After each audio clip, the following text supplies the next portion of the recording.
Intro, and then we Okay. will jump right in. Okay. Welcome back to Hot Takes and Deep Dives, and I am here with the man responsible for some of the most influential, formative pieces of art that modern day pop stars. I mean, it's clear that everything you have created is their number one influence, whether they are aware or not. Like, you are the blueprint. I am with Vincent Patterson. Your book, Icons and Instincts, I absolutely love. You are the subject of the documentary, The Man Behind the Throne. Vincent Patterson, hi.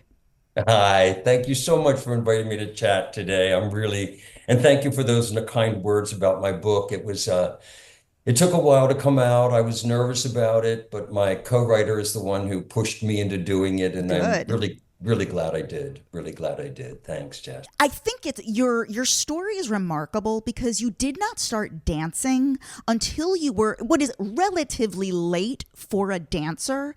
The age of 24 years old. That's actually, my former partner was a professional dancer, and that's around the age that she was like, well, I need to find something that I can make a living. And that is when she actually sort of, transitioned into the next chapter of her career. So she sort of Exactly. retired at 24. So I'll just quickly say I had to break my body completely apart. I was not a dancer body. I carried I wore a big like a bar under my arms to pull my rib cage up and back, and I carried around a big bottle of sand in a soda bottle so that when I sat down I could work my feet. And I carried around two phone books so that when I could sit on them anywhere I was, I could try to open up my legs to second position and stretch. I mean, once I said yes to it, I said yes to it but completely. gave you those tricks? Nobody. I just discovered them as just naturally. I knew I had to do something to pull, straighten my back up, and I Right. was all kind of over like this, and doing that, and I don't know. I just figured that out, and I did really well. So I loved it, and I got addicted quickly. And a series of things happened, as you know in the book. Some tragedies happened and moved me on to LA, and I just decided if I'm going to be here, I'm going to dance. And You I it's I interesting. You reference the tragedies. I mean, this actually, I want to talk about this as well. Well, a little bit later, I will. Well, I think maybe actually peppered throughout the conversation. Well, but the tragedy you're referring to is your boyfriend was actually murdered, yeah. and in addition to dealing with that crises, you encountered several things throughout your life, like you lost a finger, and you were able to, number one, help with the solving of the murder, like actually assisting in finding the people who did it, as well as this accident with your hand, through what seems to be either metaphysics or you were incredibly spiritual, and you've been able to apply this to many different at many different points in your life, where things seem literally impossible. Like, you injured your finger and you actually like grew your finger back, and you were having these psychic dreams where was your partner actually like giving you help, like in terms of actually like identifying who Yeah. the murderers were, and you were helping the police department through your psychic dreams. So I just want to, we don't have to go too far into it, but I want to quickly state that you do have this sort of spiritual guides. You do have these angel guides, which I know it can sound a bit intense or woo woo for people may be skeptical of this, but I believe this to be true. Well, I never, it was funny I've always had these little, even growing up, I would have these little kind of premonitions of things that were going to happen, and then they would happen, and I would just kind of laugh at them as a kid. And I remember being in college one time and calling my mom and saying, hey mom, I had this dream that you moved my brother's drum set to the other side of the room. And she said, no, how did you know that? I just did that yesterday. I said, I don't know, mom. I just had this weird dream. I mean, I think we all have the ability to open ourselves up. Certainly the world, whatever religion or non-religion you believe in. I mean, I personally don't have a specific religion. I am a spiritual person, and I don't know what's past this lifetime, but I believe something exists and I don't know what that is. I can't believe that this is all we have. This is the be and end of all of it. It just is, it's too trite for this one character to live in existence and that's the end. It doesn't make any sense to me. But so I've always opened myself up to these thoughts and not really knowing where they came from or what they were about. But things have always kind of, I hate to say revealed themselves somehow to me, but they have, and I've tried to always be open to them. With the murder situation, yes, I was having dreams where Richard was coming in and saying it was three people, a dark-haired man, an older man, and a blonde woman, and I mean, crazy things like that, or I don't know, with my finger, I mean, it's an amazing story. You can see that there's a little bit of difference there. What happened, it was, I was working on a Nautilus machine and someone was on the tricep machine and I was next in line and I put my card up onto the machine and my finger was pulled into the chain and I was dragged to the floor. And the whole thing was ground up to here, middle of this knuckle, middle of this bone. And they wanted to amputate it to that. Right. And I don't know why. I said, no, you can't. I'm going to grow it back. And the doctor looked at me like I was a raving lunatic. What do you mean you're going to grow it back? I said, look, I don't know why I'm saying it, but I'm going to grow it back, And immediately it hit me that I had already known this process in my mother's womb. So right. this we wasn't new. We somehow grow fingers and toes. We do, we do. So our physical body knows how to do that. And I just somehow crazily believed that I could do it again. And I went to visit about 4 or 5 different teachers, spiritual teachers in LA, and got a bunch of information because I knew nothing about meditation or any of that stuff, self-healing. And I gave myself a program for about 3.5, 4 months and grew the finger back against every time I would go to visit the doctor, he would say, well, this doesn't make any sense. The bone's growing, but we should still cut it off. And I said, no. Then it got well, this doesn't make any sense. The knuckle's growing, but you're never going to have a nail bed. Okay, let's cut it off. No. Okay, this doesn't make any sense. You have a nail bed, but it blah, blah, blah. And I said, thank you, doctor. Bye-bye. Right. Appreciate it. I could actually do a full hour with you just on this sort of psychic metaphor. I mean, we could do this entire thing and never mention Michael Jackson or Madonna. But the final thing before we get into that land is you were entertaining the thought of becoming a psychic. I explored it in LA and I went to some classes and it was kind of crazy. I mean, we'd do these bizarre exercises like you didn't know anybody in the room. There were maybe about 10 people. You'd put something that you owned into a hat or a box or something, I can't remember. And they'd pass it around and you take out somebody's a piece of whatever. And then you're just supposed to hold it in your hands and then talk about whatever you feel.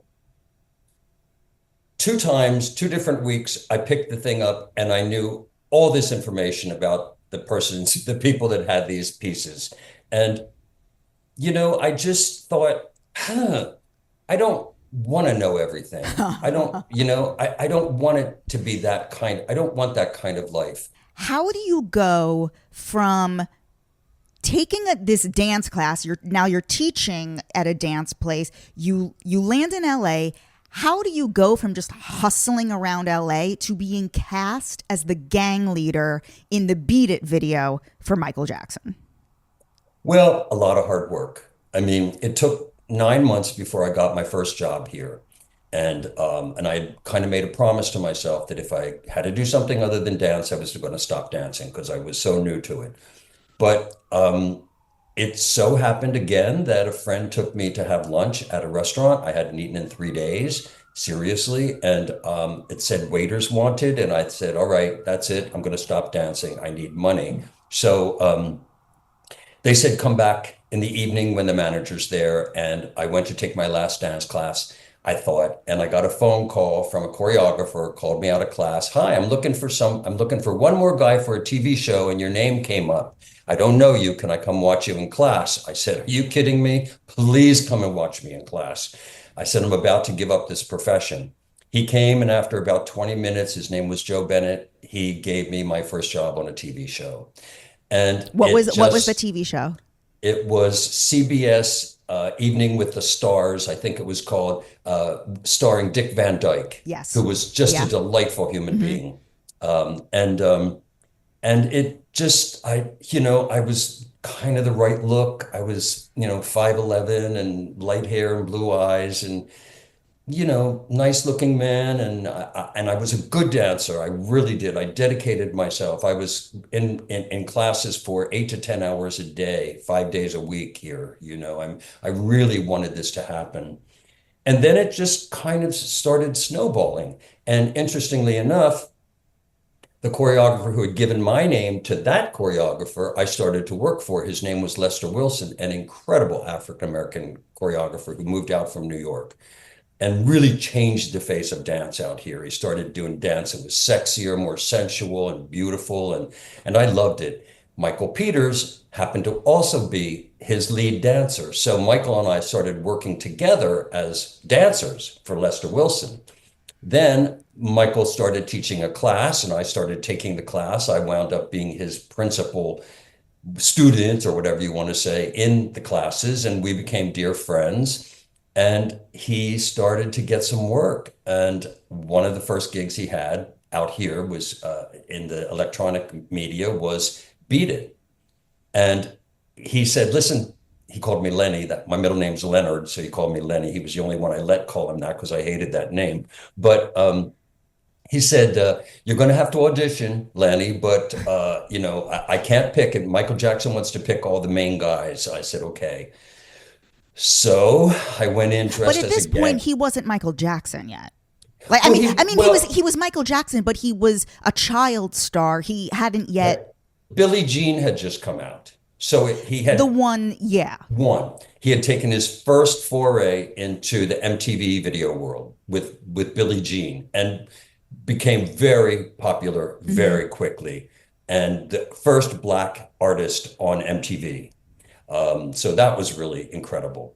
So I wasn't really a Jackson fan. There were some songs that I liked. Shake Your Body Down to the Ground was one of my faves. But Michael was a kid, and I wasn't really interested in him. You didn't like ABC? That's my favorite. I did. That's my favorite Jackson 5 song. I did a lot, But like so I'm saying, there's a handful of songs that I really, really liked. And so I auditioned, and having been an actor, I knew that they were looking for gangs. And so I went in as a character, which I was very comfortable doing. And all the other guys came in jazz pants and, sleeveless T-shirts and leg warmers and the whole thing. And I came in looking kind of like I do in the short film. And I could see Michael Jackson standing up there saying to Michael Peters, who's that guy? Who's that guy? And I did stand out. So because of my look, first of all, and I had grown a beard a little bit, just a dirty face, and wore an earring, and and I could dance really well. So he picked me. He picked me to be the gang leader. And Michael but they were also like when you watch the video, those are the real gangs of LA, like in like some of the people. Some, not many. More like consider them extras. So there was a team of about 18 male dancers who kind of formed the nucleus around Michael Peters, who's in white, and myself, who's in black. And those were dancers. And then and when you see the large scenes, like the knife fight scene and stuff like that, that's filled with gangs, 2 rival gangs, actually, the Crips and the Bloods. So, why was that necessary to have real gang people in the video? Or was that just, why was that part of it?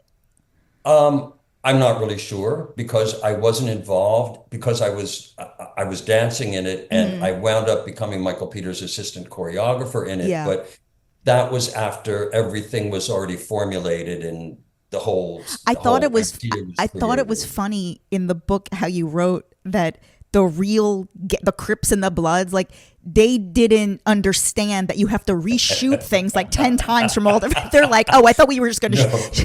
pull knives on each other and be out of here in 10 minutes. Exactly. We thought we'd show up for 5 minutes, Like do this is one little Hollywood, take, baby. and then have a dinner, and then boom, and get some money and go home. It was a rude awakening for them, but there was never any problems. Everybody was very sweet on the set, That and is it so went funny. very, very smoothly, very smoothly. And that's kind of that's how I met Michael And then Jackson. the next step with Michael was Thriller. And did you choreograph all of Thriller? No. Michael Peters choreographed Thriller. Okay. Michael Peters choreographed Beat It and Thriller. And I was his assistant on Thriller as well. And I was a dancing zombie. And that opportunity gave me the chance to get even closer to Michael Jackson. Yes. Okay. Because as an assistant choreographer, at least the way it used to be, the choreographer teaches the movement first, and then the assistant winds up stepping in and overseeing everything to be sure the movement is exactly what the choreographer wanted, that all the lines are specific and clean, and that was very important to Michael Peters.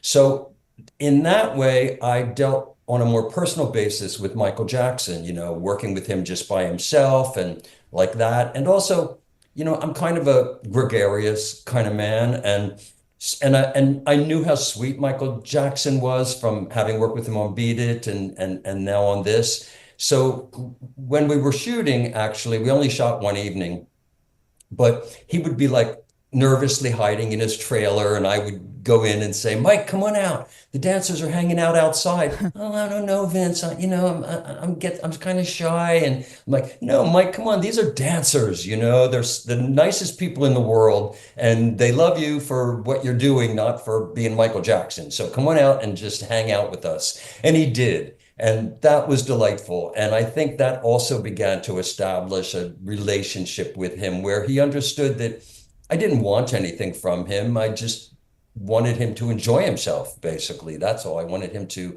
really have the complete experience of dancing with a bunch of dancers. He had never done that before outside of his family. The makeup, like the zombie makeup. So you're in the video for Thriller. How long was the whole makeup process? Well, we were very fortunate. Actors, dancers rarely get that kind of attention. Yeah. But anyway, so we had face masks made prior, and then there were pieces that they would put on us that were, whether it was our face or our forehead and cheeks or whatever, and we all got fake teeth that they put in, zombie teeth, and I kept mine, which I wasn't supposed to, but I did. So it took each person probably about 3 hours at least for the makeup, But as I said, we only had one night of shooting, so it made it not too bad for those makeup artists. And then, so you've done these two projects for Michael Jackson, and then he calls you personally that he wants you to conceive, choreograph, and direct Smooth Criminal. Yeah. Now, you basically described in the book that you felt, in a way you were put into a bit of an awkward position because you've been so loyal to Michael Peters, and it could be perceived that you are taking this from him. How did you get over that? Or, yeah, like how did you get over that to actually accept it? Well, my relationship with Michael Peters basically fell apart for a long time because Michael had a very big ego, and Michael Peters. Yeah. Yeah.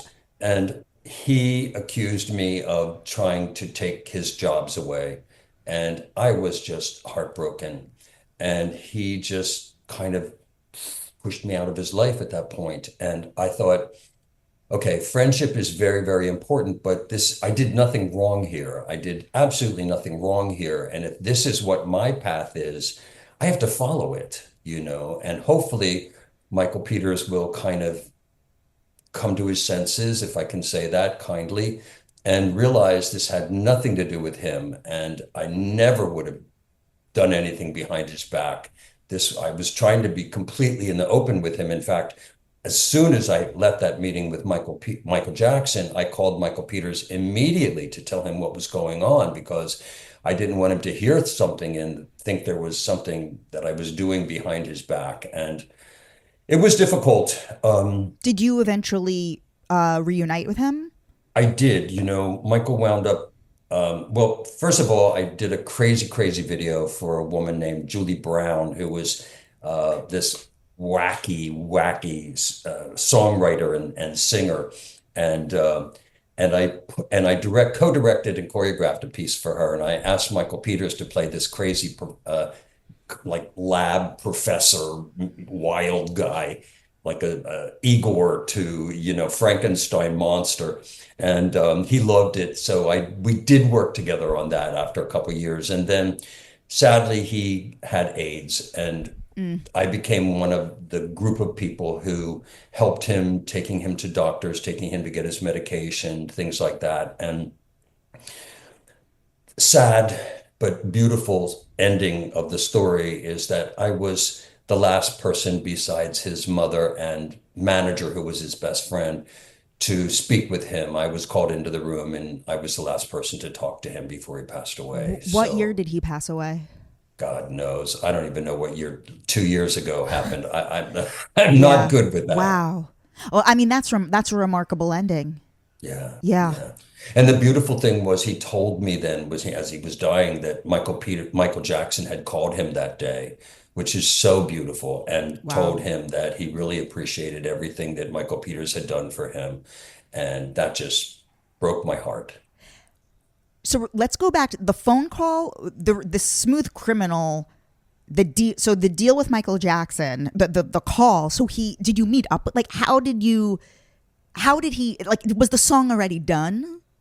Yes. Well, he was working at a studio, almost so I can see it from my house, down the street in Hollywood, and asked me to come by. Actually, this is actually my question. Was the album, because the way things worked in the 90s was, I'm talking about like when music videos were really popular, the MTV era, the record would already be locked. Maybe they'd be like fine tuning something, but the singles pretty much were all chosen in advance. A lot of videos were already in the can by the time the record came out, and they were ready to go. So I'm just curious, since this is probably like 1982, what was in the infancy of music videos, my question is, like, were the songs finished? Like, was the album out?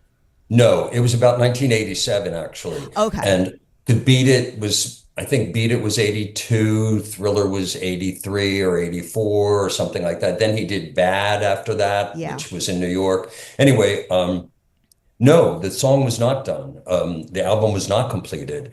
And so he called me to this recording studio, and played a little bit of the track for me. All he had on there was two things: Annie, are you okay? Annie, are you okay? Are you okay, Annie? And you've been hit by a smooth criminal. That was it. The rest was just music I was listening to, And he said, "What do you think of it?" And I said, "It's great, man. It's really a great song." And I said, what do you want? Why did you call me to listen to it? I'm flattered, but why did you call me? Well, I want you to come up with an idea for the short film. He always called them short films. I want you to come up with an idea for the short film. I want you to choreograph it, and I want you to direct it. I was kind of just flabbergasted. I hadn't really done very many things. After Beat It, I did a few videos from like some rock and rollers who thought I looked in my real life like I looked in Beat It, like Van Halen and David Lee Roth, and people like that. When they saw me for real, they kind of were like, "Oh, you're a little different than what we thought." I said, "That's okay. I could still do the same thing." So we had a great time. But I hadn't done very much of anything. So I was really a novice, and Jackson never said, "Can I see a reel? Have you ever done anything?" Nothing. He just trusted me. And I have to say, it has to be in the same way that we began our conversation here. There must have been something that told him inside that I was the right person for this, you know, because I had no credits and nothing to show. So I did. I went home and he said, I want you to listen to this song, let the music tell you what it wants to be, which became kind of my motto for everything after that, choreographically. And I did. I listened, and I came up with this theme that I knew he loved old films. I knew he loved Fred Astaire. I knew all that stuff. And so I came up with Smooth Criminal. And going back to the idea about album being done, um, he gave me carte blanche to cast it, to put the entire thing together. Gave me a studio where we were going to shoot it. I put everything in the studio. I rehearsed on this side. On the other side was the set. I would rehearse with people, take them over to the set, put them in the set, rehearse on the set, shoot what I was doing. He gave me an Ikegami camera to shoot, video camera. I would go over to his house a couple nights a week and say, okay, this is what we're doing, because he was still working on the album. So he would say, I love it. I love it. I think you need more dancers, don't you? So I said, yeah, get 10 more dancers. So I did. That went on till I think we got 70. I started with 10. I think we wound up with close to 70 altogether. But, and he would also say, I love this. I think you need more music, don't you? And I was like, sure, Michael, I'll take more music. So this 3.5 minute piece turned into 9.5 minutes, you know? And, yeah, that's kind of how it came about. I didn't get to direct it, unfortunately, because it originally was just supposed to be a short film on its own. It became part of Moonwalker, and Colin Yes. Chilvers was directing Moonwalker. So he became the director of pretty much each of the pieces that happened inside. But I will say, and I think he recently passed away, he was a wonderful man, and he knew the situation with Michael and me.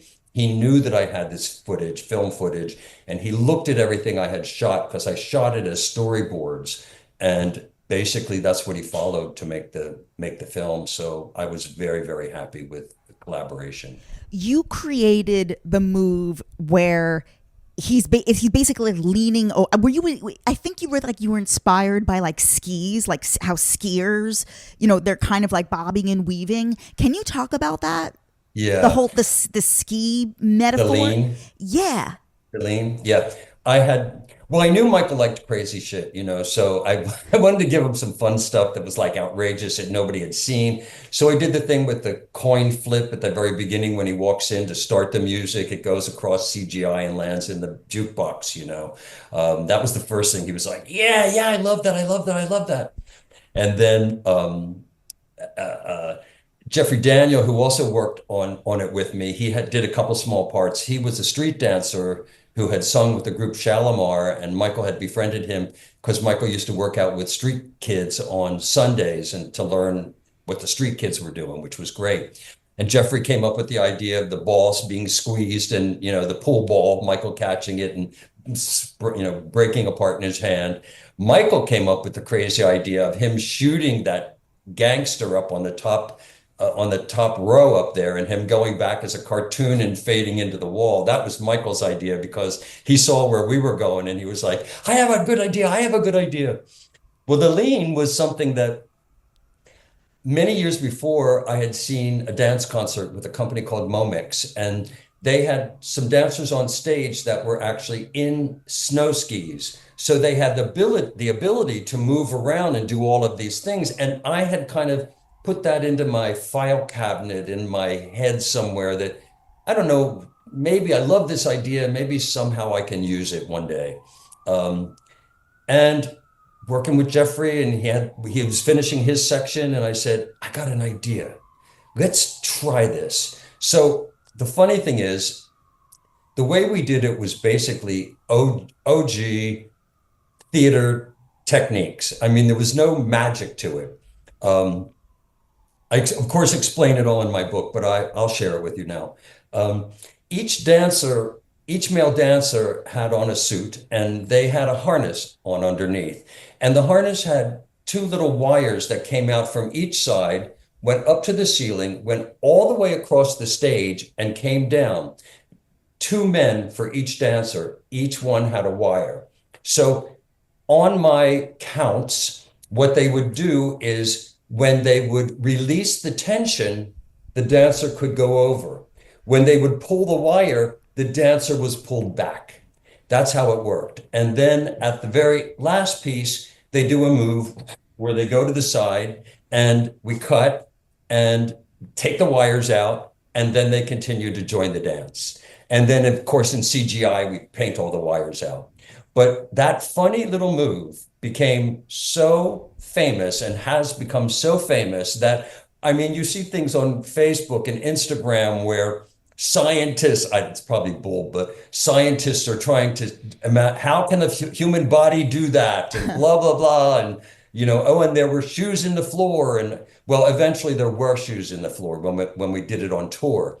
But originally it was not done that way. It was really old school theater tricks. So that's how it came about. I love how something that you talk about in the book is how with both Michael Jackson and Madonna, it seems like part of the reason they trusted you and they believed in you is because you had an ability to embody and like mimic their bodies, and you were able, like, the movements seemed more accessible in a way because you basically did the entire thing and like somehow morphed your body to mimic theirs. Can you describe like the difference between like Michael Jackson's body and like how you would do that for him and then Madonna? Can you explain that? Yeah, I guess it's kind of, again, what we were talking about at the beginning. You kind of get this feeling, and you, like, if somebody says to me, get up and dance like Michael Jackson, I can't do it. It doesn't work. But when I'm listening to his music and I'm putting something together for him, I was able to understand basically what his what his strong points were and what his limitations were. So I wouldn't give him something where he had to do a grand jeté and leap across the stage. It would have been stupid and ridiculous. But I could take what he did, how he worked in a very tight, he worked a lot tighter in a much tighter fashion, very clean and tight and precise. That's how Michael moved, whether it was street work or whether it was jazz, we called it at that point. He could pick all that stuff up, and he really dealt with rhythms. He was about rhythm, so everything I did in working with him was rhythm. And, we would play together as I would create stuff, and he would go, oh, you know what? I feel it on this rhythm instead. Mm-hmm. And then we would change it to that rhythm. That's how we would collaborate. As far as choreographically in Smooth Criminal, anyway, the way we would work is everything that he did with anybody else in the room was mine. Then I would give him moments for himself, like going up onto the little bandstand with the band behind him, and he did his own thing, however he wanted to move, whatever it was about.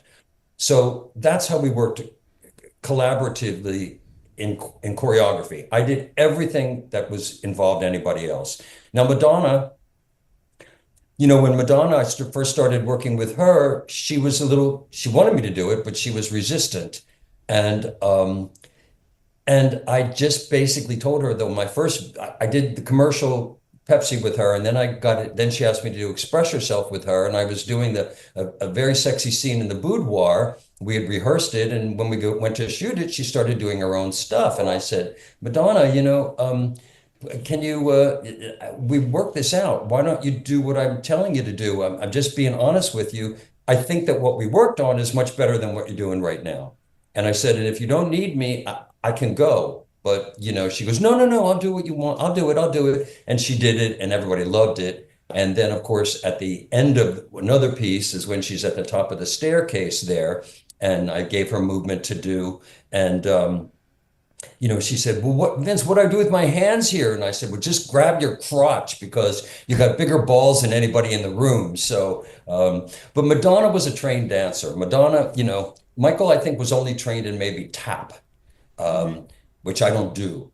But Madonna was trained. She went to Graham. She she had a lot of knowledge. But when I first started working with her, especially on the Blond Ambition Tour, I said, you know, you're known for a dancer, you call yourself a dancer, but I've never really seen you dance. So I'm really going to push you on this, you know. And she was great. Let's do it. Push me, push me. So, you know, she had a different kind of knowledge of dance. So I was able to do things with her that I might not have done with Michael, whether it was lifts or extensions or, you know, moving her body in a different way that was bigger than Michael Jackson. So that was the difference, you know. And I'll just point out a third person, BJORK. When I worked with BJORK on Yes. Dancer in the Dark, you know, I mean, in my head, I saw her as this gorgeous Icelandic Teletubby, you know, where Yeah. her movements were rigid and very pedestrian, but very syncopated in a way.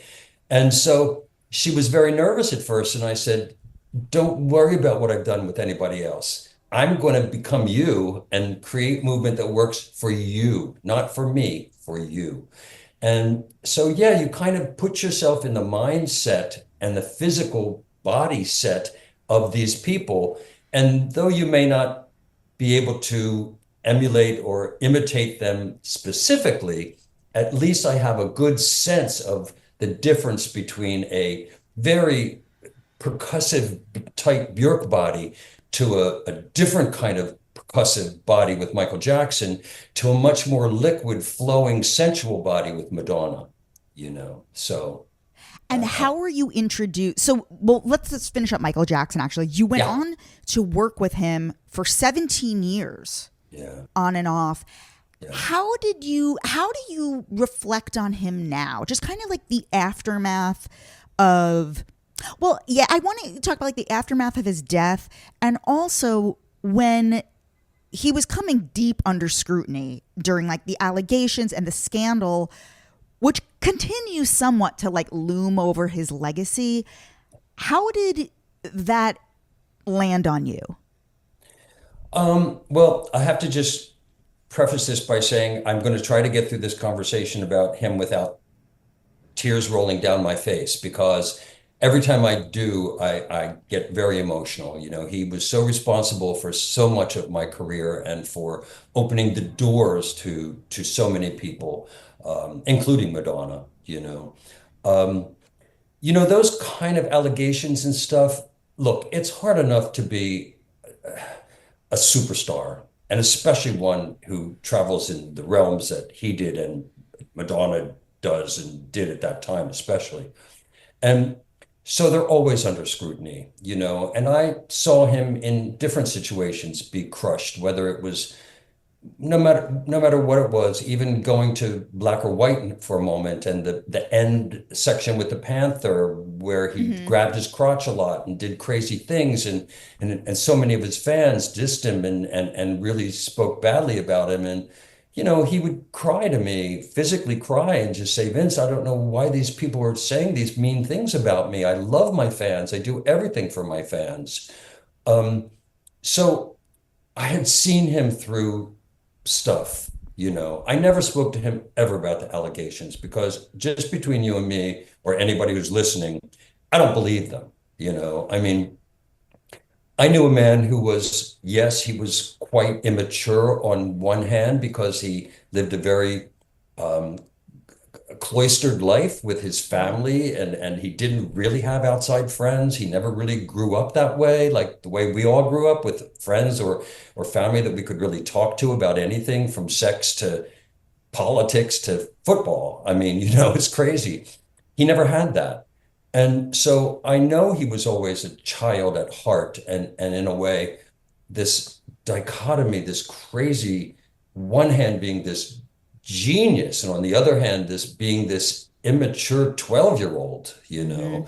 And and I just know how much he loved people, and I know how much he loved children, especially because they didn't know him.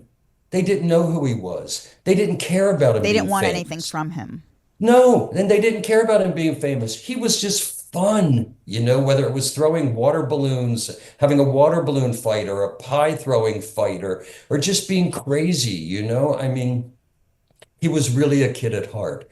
So, you know, the and I the way I work is I don't try to impose my friendship on somebody outside of the working arena. Because I, especially superstars, because I don't want them to think that I want something else from them other than what we're creating at the moment. So I never tried to become a friend of Michael's outside of work. I never went to Neverland. I did go to Havenhurst because I had, when he lived at Havenhurst, because I had to for different He projects never to go. invited you to Neverland? Or you never went? Um, the subject never came up. I mean, I'm Interesting. sure if I had said I want to come to Neverland, he would have said, "Oh, come on, come on, come on. We'll go on all the rides together." I know that's what would have happened, but it was me. I put a stopper to things so that people don't think I want something else other than have this incredible creative collaboration. Part of it is my own insecurity, part of it is that I don't want anybody to think something other than the work process. Um, so the thing that upset me toward the end is that so many people, especially after he passed, so many celebrities called themselves his friend. And that pissed me off because I figured, how do you define this word friend? If Michael was your friend, he wasn't my friend. But if Michael was your friend and you saw things happening, especially with drug use or whatever it might have been, why didn't you step in to help him? Why didn't you say, "I'm your friend and I'm here and I want to talk to you. I want to sit down with you and see if you're okay." You know, People can easily come out of the woodwork and call themselves a friend once somebody's passed on. But I never knew him in that regard. So I I never felt it was my place to step in anywhere. And I'm very sad about all the things that happened. But you know what? I'm finding now, as time goes on, that that's fading into the distance. And thank God what's left is the genius and the brilliance of this amazing man, this amazing artist. And The last thing I want to talk about with regard to Michael yeah, is you created you created his his Super Bowl performance, which this was the very first halftime event, the thing that made it a spectacle. yeah. Now, who tasked you with that? Like, did he say, okay, if I'm going to accept this, this has to be something the world has never seen before? Well, actually, it was the director, Don Mischer, who recently passed, an incredible television director. And I had done one project with him as a dancer actor years before. And I guess he knew that I had done this work with Michael Jackson and contacted me and said, "I'm doing the Super Bowl. Michael has agreed to do it. Would you put it together with me?"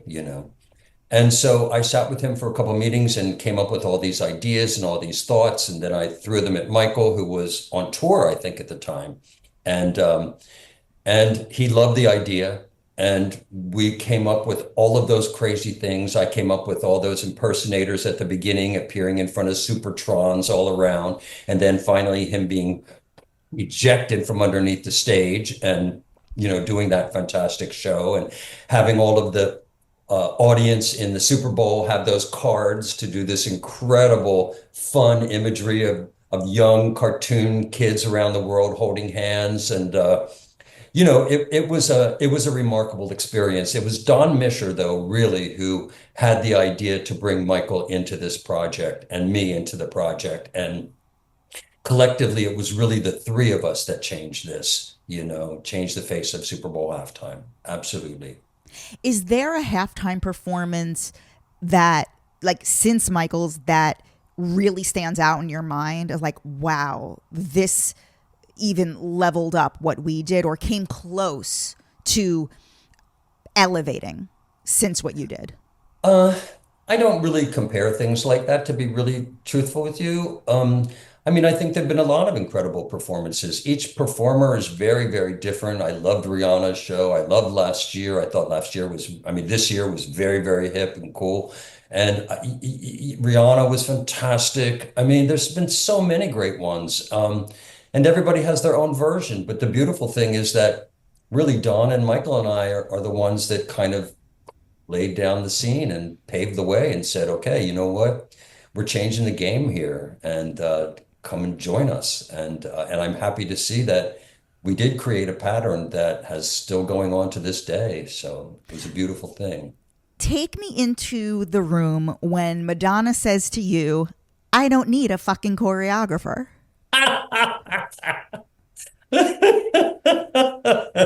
Well, I had just done The Way You Make Me Feel with Joe Pytka, an amazing commercial director, and did some short films and some films as well. But we became very close, and as working artists, and I did so many commercials for him during the 80s and the 90s. And so he was doing this project with Madonna, Pepsi commercial, and he called me up and he said, hey, Vince, can you get your ass down here, man? I got Madonna. She doesn't want to sing. She doesn't want to dance. I don't know what the hell to do with her. So I said, okay, Joe, sure, anything for you. So I came down to the set. I'm standing with him, and he's telling me about the commercial, what it's going to be. And Madonna goes walking by with her entourage, and Joe says, Madonna, I would like to introduce you to Vincent Patterson. He's Michael Jackson's choreographer. Madonna didn't even look at me, just walked right past and said, I don't need a fucking choreographer, and walked on. And I said, well, Joe, I think I better go now. And he goes, no, stay.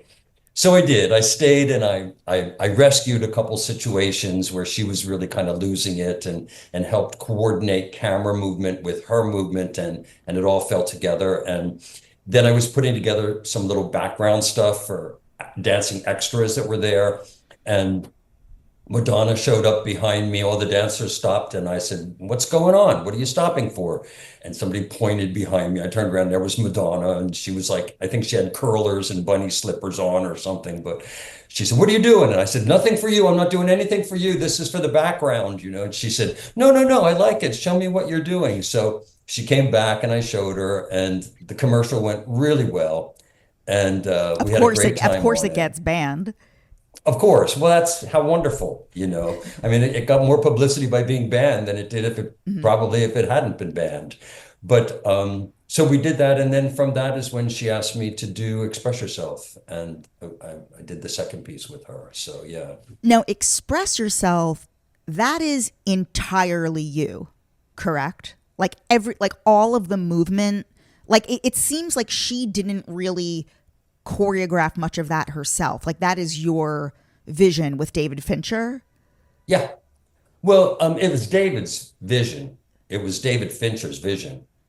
As a choreographer, I'm just coming in and filling in the blanks, But what a choreographer does that many people don't realize is we do so much more than just creating steps. I mean, in that, simple things like showing her how to elegantly sit on a divan and smoke a cigarette with a cigarette holder, or crawl across the floor sensually to the cat milk and pour it all over her face, or work with the guys under the set, doing the push-ups and all the calisthenic stuff, and also to be there before there were, I think they're called intimacy coordinators, yes. Coordinators. Long before that happened, she had to do a scene where she's supposed to be naked in a room, and Slam comes in and all of that. And so I was the person on set to organize that, to coordinate it, to design it so that she was comfortable, that her breasts weren't exposed, and,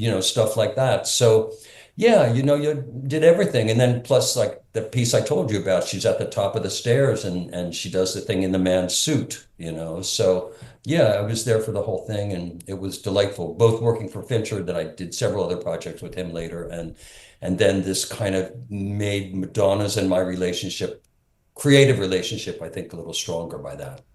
What's interesting about, well, first of all, how you and I connected was you had seen a clip on Instagram of me interviewing 3 of the Blond Ambition Tour boys recently, within the past few weeks, and you messaged me saying that we should do something, which I was so surprised to see that message, and that's how you and I connected. And what's interject because I loved what you did with them. That's why. Oh, thank you. You did beautiful. It was fun to watch. It was beautiful. It was creative. It was interesting. It was innovative. Your questions were intelligent. That's why I wrote you, Jess. Oh, that's so. Thank you so much. I'm so glad. I'm so glad that we're doing this. This is fascinating to me. What's interesting about the Blond Ambition Tour, I don't know. I did not know this until I read your book, that she actually had hired a different director, a woman. Choreographer. I'm sorry, a different choreographer, and a woman choreographer, and it was sort of a mess. And she spent a lot of money, wasted a lot of time, a lot of money. And then did she reach out to you to sort of come in and save it? Yeah, I don't know how much pre-production time Madonna had done with Carol. Carol Armitage, and she's an incredible choreographer, what she does. It's just incredible. Um, but I guess they had worked together for several days with the company. I mean, Carol was with Madonna to cast the show. I had nothing to do with that. I don't know what else Carol did before I arrived. Excuse me. But I guess things weren't working. They were in rehearsal for maybe several days, almost up to a week, perhaps. I'm not sure about that. But I got a call from Madonna here at the house and saying, Vince, it's not working. It's not working with Carol. I've got a deadline. I've got tour lined up here. I have got to get something done. And, the dancers respect you. You know how to deal with me. You know how to deal with them. Could you come in and do this? And there was a bit of negotiating that went down, and it wasn't the easiest in the world. And I was happy that I had agents to stand in for me. Negotiating like money? Yeah, Okay. money. Mhm. Okay, well that's natural. Yeah, but it was a little tough. Okay. To the point where the day I was supposed to go to rehearsal, she still had not said she would agree to the contract. So, and then at the very last minute, she conceded, and it all worked out great in the end. Um, but yes, I did. I did know how to work with her. I had already worked with other celebrities at that point, a lot more than I had when I first started working with Michael. And I knew her from two projects already, and I knew how she worked, and I knew what a tough cookie she was, and but again, she was kind of a little desperate and needed me, and I was there for her and ever so grateful. But I told her in the first conversation on the phone, I said, listen, I don't want to just choreograph this. I want to co-direct this with you because I just did Michael's tour and they kind of ripped me off of my credit, and I've done a couple other tours, and I want to co-direct this with you because that's what I do. Now, to be fair to Madonna, because I came in so late, I mean, sets were already designed, costumes were already being worked on. But I did have the opportunity to change the order of the song list, throw some stuff out, put other things in. Vogue, for instance, was hidden in the middle of the show, and I knew it was going to be amazing. They had just shot it, and I had seen some footage, and I flipped out. I put it at the end of the show as the last song of the show itself before the encores. Threw out one of the encores and brought in Holiday instead, and so we worked really beautifully together. We had a very short period of time. I had basically 18 days to create 21 pieces before we went into tech rehearsal at the Disney lot for, I think, about a week and a half, or maybe even 2 weeks we had. So I got to finesse everything during tech rehearsals, but it was insane and it was brilliant. And it was something that I think all of us will never, ever forget. I love some of the imagery that you write in your book, or it's language that you use. The way you describe it is how you put it on yourself, and then you put it on the dancers, like the moves, and then you put it on, let's say, Michael Jackson or Madonna. I love how you use the words "put it." Like, I can really visualize that. So like how much, so in this case, are you also putting it on Nikki and Donna, like every element? Well, the way I would work is, and I wrote that in my book too. I mean, it was insane that to say even yes to doing this, to try to do 21 pieces in 18 days. I mean, you have to be out of your fucking mind, excuse my language. But so I would record the song maybe about 20 or 30 times on a little cassette, and I would put headsets on like this with my tape deck at the top of my bed, long cord, and I would go to sleep and I would just fall asleep with the music playing. And I would wake up and the whole thing was basically in front of my eyes. I know it's weird, but it also goes back to our first conversation. You're a very strong visualizer. Yeah. And I would go to the studio, which is right down the street from me. And I had two assistants, Kevin Stay and a woman named Smith Wordies, who has passed on. I got them in there first and I would say, okay, I'm going to throw this stuff out at you. Pick it up as fast as you can. I don't know what it is, but here it comes. And I would just go through the dance. Boom, boom, boom. This is it. Try to learn it. Try to learn it. This is what's going to happen. Then when I saw it on them, I could refine things a little bit. Then the dancers, all the men with Nikki and Donna together would all come in together and I would put it on them. This would all happen usually before 1 o'clock in the afternoon so that the piece was kind of set. And then Madonna would come in after working out, after working with her band. She would come in for rehearsals and work like a maniac. I'd put her in the middle, show her what was going on, and then we would start that piece. And by the end of the day, we would pretty much have that piece done. The next morning, I would come in, do the same exact thing. Smith and Kevin would learn everything. Dancers would come in, Madonna would come in. The first thing that we did is review what we did the day before and start the new piece the second day. It was insane. But the beautiful thing was we became a family really quickly because we had no option, you know. I mean, it was panic mode, but without feeling the panic. We just, all of us, everybody involved in that tour. I'm talking the lighting designers and Marlene Stewart, who did the auxiliary costumes, and Gautier and everybody, the dancers, we all just said, we're committed, we're doing this, and we're just going to do it. We don't care how insane this schedule is. This is going to happen.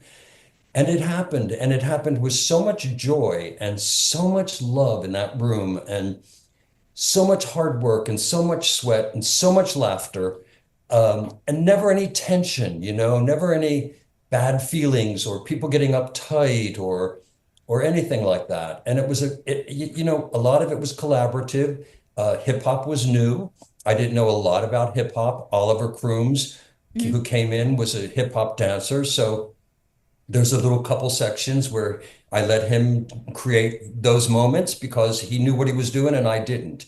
But once they were created, then I fixed them, you know, made them work. It was the same thing like Vogue. I would never, ever take responsibility for choreographing Vogue, the original piece, the original video. That was really Louis and Jose. Mm-hmm. But what I did do the first day that I came in, because they were going to start shooting the next day, what I did do is I would look at what they did, and then I would kind of fix it a little bit to make it more into a clearer dance and to make sure that everybody, like I said earlier about Michael Peters, be sure that all the lines were right, be sure that it looked beautiful and perfect and everybody was in sync.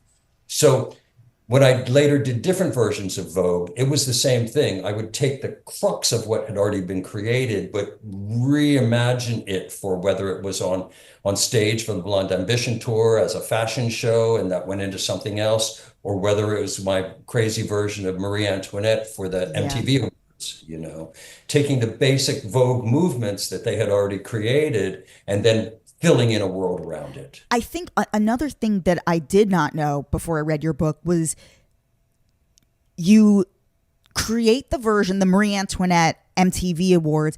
I don't think people know that they had to do that the very next night for a benefit.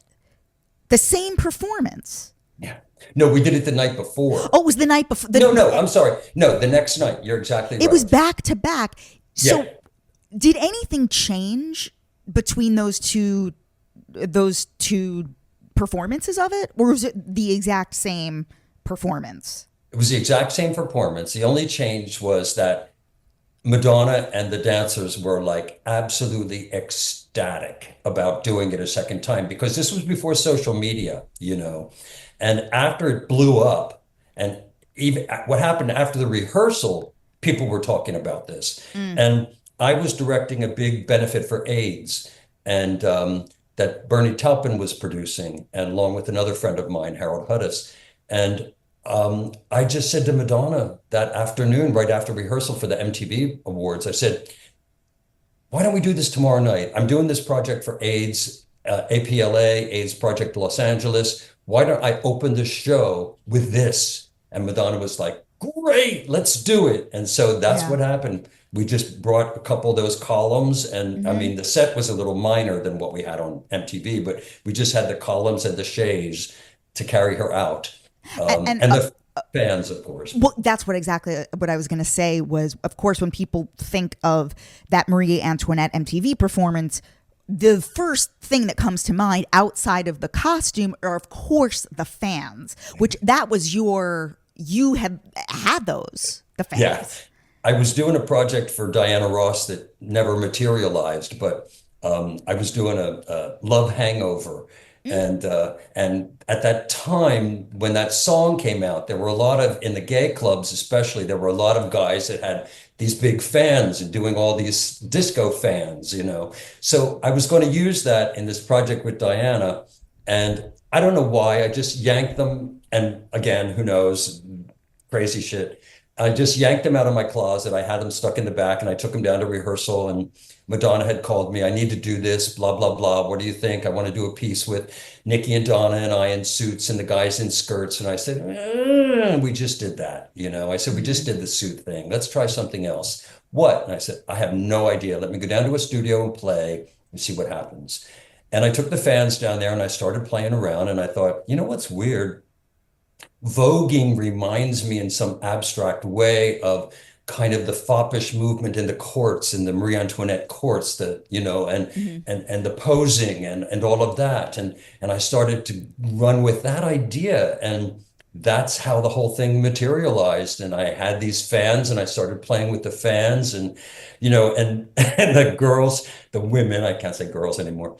The women were very freaked when I said, okay, you're going to flip the fan and catch it, right? Yes. And if you ever look at it again, you can see their face, especially in their eyes, when they flip it and they do catch it. Their eyes all light up because it was live. I mean, they had no option, you know. The guys were standing by if they had to run and pick it up and hand it to one of the women again. But yeah, you know, I absolutely loved working with Madonna. You know, she's hard edge sometimes, but I don't know, you know, just so inspiring to me and so brave and so gorgeous and beautiful and at that time especially hungry, you know, hungry. And you can't ask for more as a director choreographer than to have somebody who really wants new information, you know. Yeah. And she was like that, and very respectful and very appreciative, as was I, of course, you know, to have that opportunity. My favorite, actually my favorite number in the Blond Ambition Tour is Keep It Together.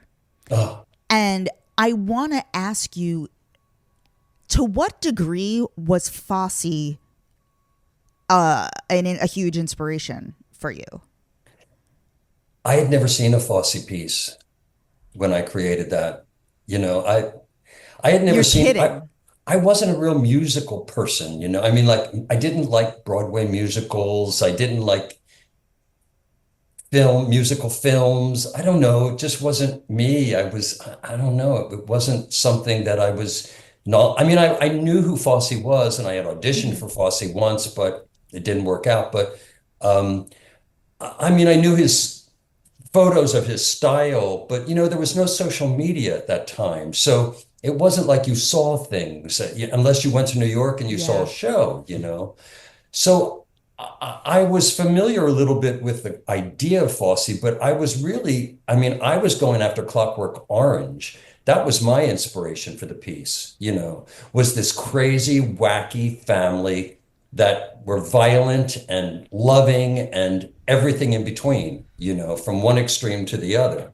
And that was my inspiration, was Clockwork Orange. It had nothing to do with Fosse, actually. Wow. Yeah. This is shocking to me. Mm. Wow. Yeah. That's so funny.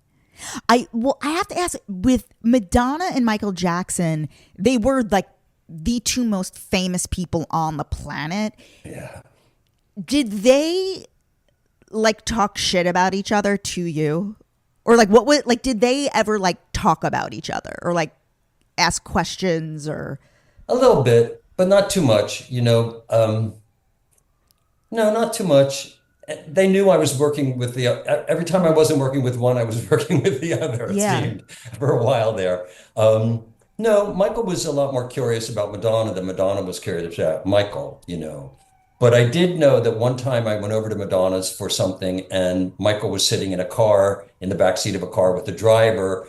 And I think he was waiting there for Madonna to maybe talk about collaborating something. I'm not exactly sure what it was about. But no, he would say something like, "Oh, she has a bad mouth, you know, she really uses bad language." I would say, "I know, but what fucking difference does it make, Michael?" And then we would start laughing at that I just said that to him, you know.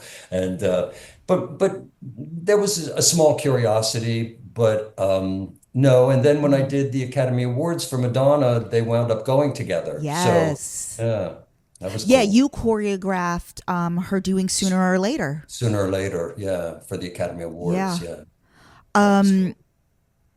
I want to know, as far as giving her notes. I mean, she's notoriously, today surrounded by yes men, and it seems like you were very honest with her. What were like you really told her the truth, like how you described, like talking her out of doing, repeating the express yourself stuff. Were there any other notes that you gave her where you were like, actually, like this is a better idea? Like, where she like had an idea for something and you thought maybe we could do it a different way? When we were creating the Blond Ambition Tour, you Yeah, mean? or anything you did with her. No, it was I mean, never in terms of I hate that, do something else. It was never like that. I mean, the whole thing with it was this beautiful collaboration where we were inspiring each other, you know. I mean, the Like a Virgin thing, I mean, that's a perfect example, you know. She came in, she played the music for me. It was kind of like Patti Smith. It was rock and roll, dark rock and roll, and she was going to play the guitar, which she later did in another Yeah. tour, Uh-huh. you know. And I had just befriended a woman named Ofra Haza, who was from Yemen. She was a Yemenite, and she had put out this song. And I think Brian Eno may have produced it. I'm not sure, but you know, it was middle. It was I don't know, like an Egyptian kind of feel to it. It was fabulous, but it was a dance tune. So I said, listen, I want you to hear this piece of music. And I gave her the song to take home. I said, I have this idea in my head, a whole different way of doing this. And I had envisioned this bed and her on the bed and these guys. Originally, I didn't, I had them as bedposts with tree limbs coming out of their arms, because I thought that would be interesting with voguing, to have these extended arms that were tree limbs, like they were bedposts. And then the next day she came in and she said, "Look what I brought," or "Look what I got." And she opened up her bag, and it was these cone bras that Gautier had made for her, and she had never used. Mm-hmm. And I said, "Well, this is perfect. Yeah. So forget those tree limbs. We're going to use those bras." And then I told her about the bed and the whole thing, and she was like, "Yes, yes, yes, yes, yes, we're going to do it." So, but that's how we would inspire each other. I would throw something, she would throw something. I would throw something, she would throw something, you know. I mean, she didn't want to be lifted at first. And I said, she goes, "I don't want to be lifted like some girl." And I said, "No, no, no, like a queen." And she would go, "Okay, great, lift me," you know. So, but we had so much humor and so much fun during those rehearsals, you know, and it really was collaborative.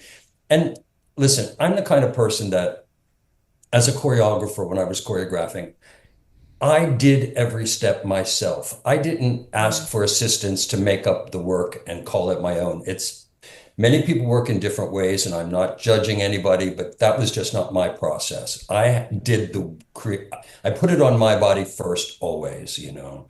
And she was just always responsive, you know. And truth be told, and you know, I'm maybe jumping the gun on this, but some friends and I are putting a pitch reel together to see if she will allow us to do a documentary about the Blonde Ambition Tour alone. Because I have 45 minutes of footage in the rehearsal studio that nobody has ever seen. It's raw. It's Interesting. just me with a video camera shooting 45 to 50 minutes of what we did. She looks absolutely breathtakingly gorgeous. She's like, what, 29 or years old or something? I mean, we're all in our prime at that time. And, no makeup, muscles, gorgeous muscles, looking like a thoroughbred racehorse, and absolutely exquisite and beautiful and there and involved. And so these friends of mine said, we want to do something with this. So we're playing around and we're trying to do a pitch reel to see if she'll allow us to do this. We'd love to do it. I love So that. yeah, we'll see. We'll Now, see. it's interesting that you just brought that up about documentary because, of course, they're filming Truth or Dare while you're on tour. Now, you're obviously not in Truth or Dare. Why did you not want to participate? Well, first of all, the choreographer director doesn't travel with the tour. You put it together and you send it on its way. So I wasn't part of that experience. Okay. And it wasn't shot during rehearsals. It was only shot after the tour was on its path. Um, I'm in the very first shot actually in Japan, but again, and I don't want to say this negatively because I don't really have negative things to say about Madonna, but Madonna can manipulate situations to work out for herself. And I didn't, it was kind of still early on in my career, kind of, and I didn't want to give anybody the opportunity to manipulate me in a way that I'd be not looked at in the as the person I am, or the creator that I am. Hmm. And that would have been in somebody else's hands. So for those two reasons, but predominantly because I wasn't on the tour. I didn't Yeah. go on the tour. I put it on its way. I appeared in Stockholm to pull it all back together before it was shot in Paris and before they headed on to do the HBO special in south of France. Yeah. Yeah. Um, what I want to ask, I one more thing. Oh my God! Of course. I mean, Oh, this is like the most that. no, because this is my brain just go. um, okay, you just vividly, you vividly described the Like a Virgin piece in Blonde Ambition. Of course, the iconic red bed, which would reappear all these years later on the Celebration tour, which in a lot of ways is her homage to all of your work with her. Now, I know you went to see the Celebration tour in what, in LA? Yeah. Mhm.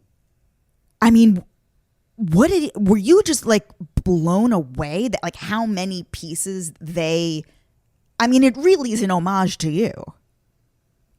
I think it was an homage to us, because none of this is mine on my own. Everything is, especially because of the music and the artist, it's a joint situation. But yeah, I was blown away. My husband and I were freaking out, and there were so many things, not only of Madonna and the Blonde Ambition tour, but I mean, it was introduced by Bob the drag queen in the Marie Antoinette outfit. I mean, starting with that, and then later, when they did this kind of homage to Michael Jackson.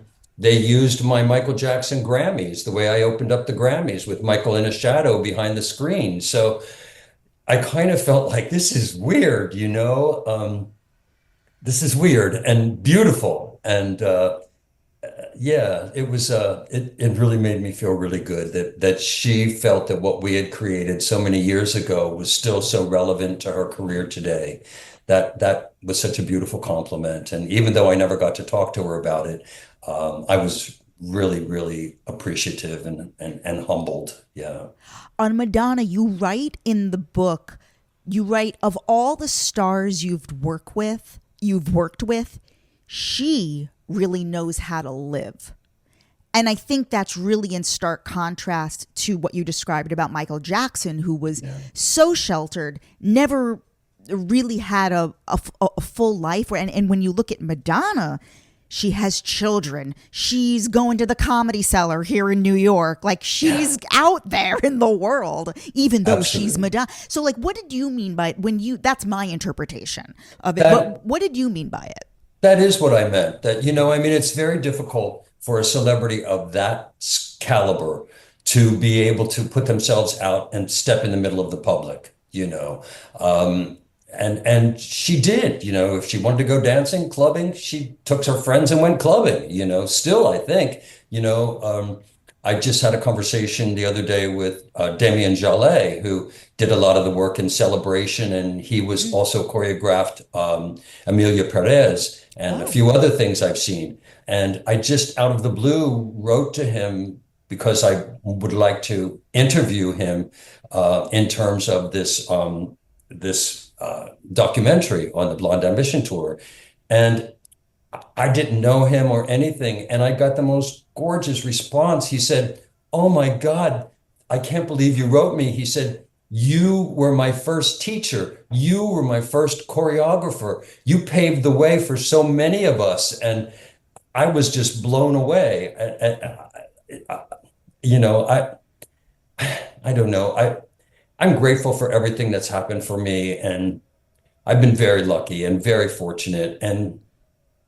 But I just somehow, I don't know, maybe it's because I grew up in a world that was so different from all of this and stuff, but I was so insecure for so many years. I still am, admittedly, but I kept thinking someone was always going to come and tap me on the shoulder and say, "I'm sorry, sir, you're going to have to leave. We got the wrong Vincent Patterson," and I don't know. That's still that's never really changed. It's crazy, but yeah, I don't know. We talked about, well, actually, one final thing about Madonna is you also choreographed her in EVITA. Yeah. And my question about, I love EVITA. I love what you did with EVITA, and I love the film, and Alan Parker, I think, did an amazing job. She did an amazing job. Beautiful. Now, the thing I want to talk to you, you had worked with her so closely on Blonde Ambition, and of course, you know her voice so well. Were you struck when she goes into EVITA how she literally changed her voice? Was I surprised? No, I was not surprised because I know Madonna. I knew Madonna. And, this woman always went for what she wanted, and not in a half-assed way, always 100%, like Michael. You can't be that famous and just kind of slough off at any point you want. If you want to be, you got to go for it. She took voice lessons. She took, I got her some tango teachers. She took tango lessons, Argentinian tango lessons in New York. She wanted this role so badly, and I thought she did a phenomenal job. And I was very upset with the Academy that, she wasn't nominated for an Academy Award. And, she really, truly should have been. And in my esteem, she should have won it because her performance was flawless. And all the people that boo-hooed her, poo-pooed her before she did it, I think many of them were pretty blown away at what she came out with, both her vocal range, how hard she worked, both her dancing, her tango stuff was gorgeous, absolutely gorgeous, flawless. So, no, I wasn't surprised. I wasn't surprised that she sang like a diva because she is a diva, and this is something that she always wanted to be, was a movie star. And why not? She was just superb in every way in that film. When I mentioned Fosse, you said that you weren't much of a Broadway person. And of course, later you would go to work on Broadway. How do you feel about Broadway now? I don't really have much attachment to Broadway. I direct musicals, but I direct them predominantly in Europe. I did one project in New York, Kiss of the Spider Woman. I did that originally for Hal Prince. Difficult job, but I don't visit New York much. I don't see a lot of original things. I see them when they come out here. In fact, next Sunday on Easter, we're going to see Harry Potter. The week after, we're going to see Life of Pi. I just went to see a friend of mine, Linda Pearl, a wonderful actress in a one-woman show that blew me away. So I see a lot of theater. I directed Evita, the musical in Europe. I directed the musical Cabaret in Berlin. That is now, this summer will be its 21st year, the longest running show in the history of Berlin. Incredible. And yeah, really cool. And I'm working on a project now that I'm very excited about that I think is going to actually, we've been working for about 7 years. I was pulled in unusually as a director from the very beginning of the project. Usually the director doesn't come in until the whole thing is totally complete. But the producer knew me and he asked me to come in early on. And I've been part of this through the writing of it and the compositions of it. And it's been really an exciting adventure. And it looks like next year we're going to begin international casting for it and may do a smaller version in Amsterdam and then move it to Germany. Is it an original musical? It is original, totally original. Yeah, I can't really talk about it, to be honest. So I'm not allowed. That's exciting. Yeah, it is. So I'm still doing a few things, I don't want to do a heck of a lot of things anymore. I'm kind of, I don't know, I've done listen, you're just back from Holbox. You want to go back to Mexico. I get it. Baby, that's the truth. I'll tell you that. I mean, get me on the next plane. Get me on the next plane. But no, I mean, fantastic agent manager just flew over from Vienna to have a conversation with me. Could he represent me in Europe? And I said, yeah, but I'm very specific about the kind of things I like. And, but I'm open, for the next couple of years, I'll still be interested in working. And then I want to just kind of bye-bye, I think, and just kind of just enjoy my life without anything going on, just whatever I feel like doing at any time. The last thing I want to say, I know that I like I was saying, like, you're a very strong, like, visualizer. Yeah. And what a lot of people do, like, either they'll what is that? They'll Storyboard? The people will do like vision boards, but you actually go old school. But you just use your refrigerator as a manifestation canvas, and on there you had Lars von Trier, who you did manifest working with on Dancer in the Dark, of course, the BJORK movie. Who else were you able to manifest based on this refrigerator? Well, I had BJORK on there. I had Lars von Trier on there. I had Glenn Close on there, who I later did the Sound of South Pacific with in Australia for a TV movie. Uh-huh. I had, and that was weird. I mean, I had her from Dangerous Liaisons, yes. a photo of her with her and Michelle Pfeiffer and John Malkovich. And it was just a picture of them, but I love her so much. I put her on there. I had Elvis on there, even though he'd been dead for years and years. And I wound up writing and directing Viva Elvis for Cirque du Soleil. I had already worked with Michael and Madonna. I'm trying to think who else could have been on there. The only person that's been on there that nothing ever happened with, I don't know if it ever will, was Gaga. She's been on there for a long time, and I did get one phone call from her one time, but I was in Europe working, and I couldn't do it. It was a project that I think she did maybe for the Grammys about David Bowie. It was a whole David Bowie set. That she did. That was that was a few years ago. A couple years ago, which was amazing. Yeah, because she is the female Bowie. She's amazing. But anyway, so far that has not manifested. But I again, like we talk about at the very beginning of our conversation, I feel that, or felt that, if I put these people's photos on the refrigerator, every time I pass by and I see them, it will put them into my mind, and that will send that energy out into the universe of creativity. And maybe when they're thinking of something, it'll kind of like a lottery little ball that you spin, it lands on the right number. They'll think about me. And in every case, except for Gaga, well, I did happen with Gaga in a way, but, materializing into something complete. Everybody I put on there has worked. So, that's a crazy, crazy thing. So, I mean, I so believe in, like, you gotta think it, you gotta dream it to achieve it. Yeah, you have to, because if you can't see it, nobody else can see it. you know, but you have to be prepared. It's not just enough to dream about it. You have to prepare yourself. So when the opportunity arises, you're ready. You can say, yeah, here I am. I'm ready to do it. Not like, oh, okay, give me 6 months to go and learn the tango, you know, or whatever it might be. No, you got to be ready. If it's something that you want, then prep yourself. Give yourself the benefit of the doubt, you know. If you believe you can see it, then see it, and then do it. Make it happen. Express We yourself, can. baby. Yeah, that's the truth. Vincent Patterson, your book, Icons and Instincts, is incredible. I love it. It's available everywhere. It's available in different languages if you're in a different country. This has been so fun and interesting. I can't thank you, and I'm so glad we connected. Thank you. Well, I just want to say it's primarily here in the States. The English version is available on Amazon.com.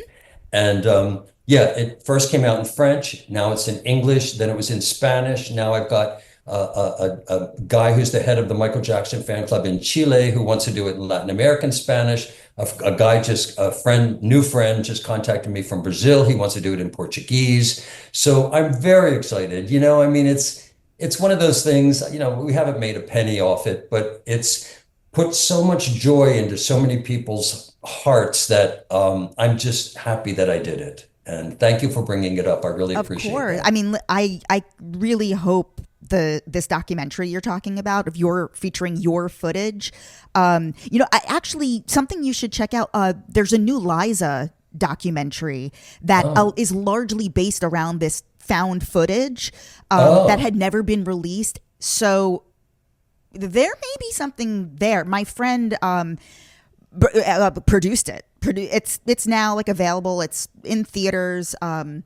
The Liza doc, but yeah, it's all largely based on this found footage that had never been seen before. Wow. So you should look at that Liza doc. That may be a little inspiration. Great. I think there's a big chance this can happen based on that. Listen, I hope so. You know, I hope that it's really it's a love Valentine message to Madonna is what it is, and we're making a 10-minute pitch reel, and I hope she falls in love with it and she sees that it's done with nothing but love and admiration, and that she gives us the okay to proceed. I think it would make so many people in the world very happy. We all want to relive that time. I mean, and look at her with the celebration tour. Like, I think it's going to be some green lights. I think it's going to be green lights for you. Good. I hope so. From your lips to Madonna's ears. Let's end it there. Thank you so much. This was so great. Thank you. Thank you. Thank you, Jess. I really, really appreciate it. You've been delightful to talk to. You're an intelligent, smart, wonderful, charming woman, and it's just been a delight. So thank you so much. Thank you. All right. Have a great day. Okay. Bye. You too. Bye. Bye.